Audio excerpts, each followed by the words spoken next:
ರಾಮನಗರದಲ್ಲಿ ಸಿಲಿಂಡರ್ ಕಳ್ಳರ ಹಾವಳಿ. ಪೂರೈಕೆ ಅಭಾವದ ನಡುವೆ ಭರ್ತಿ ಸಿಲಿಂಡರ್ ಹೊತ್ತೊಯ್ದ ಕದೀಮ.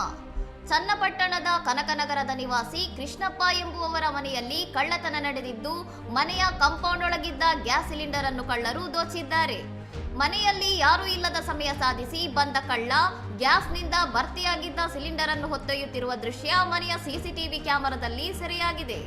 ಇಸ್ರೇಲ್ ಇರಾನ್ ಯುದ್ಧದ ಪರಿಣಾಮವಾಗಿ ಗ್ಯಾಸ್ ಸಿಲಿಂಡರ್ ಪೂರೈಕೆಯಲ್ಲಿ ವ್ಯತ್ಯಯ ಉಂಟಾಗಿದ್ದು, ಅಭಾವ ಸೃಷ್ಟಿಯಾಗಿದೆ ಎಂಬ ಆತಂಕದ ನಡುವೆಯೇ ಈ ಕಳ್ಳತನ ನಡೆದಿದೆ.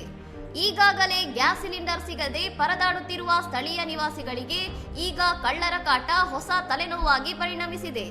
ಈ ಕಳ್ಳತನದ ಘಟನೆಗೆ ಸಂಬಂಧಿಸಿದಂತೆ ಚನ್ನಪಟ್ಟಣ ಟೌನ್ ಪೊಲೀಸ್ ಠಾಣೆಯಲ್ಲಿ ಪ್ರಕರಣ ದಾಖಲಾಗಿದ್ದು, ಸಿಸಿಟಿವಿ ದೃಶ್ಯಾವಳಿಗಳ ಆಧಾರದ ಮೇಲೆ ಪೊಲೀಸರು ತನಿಖೆ ಕೈಗೊಂಡಿದ್ದಾರೆ. ಇನ್ನಷ್ಟು ಸುದ್ದಿಗಳಿಗಾಗಿ ನೋಡ್ತಾ ಇರಿ ಸೌರಂ ಟಿವಿ.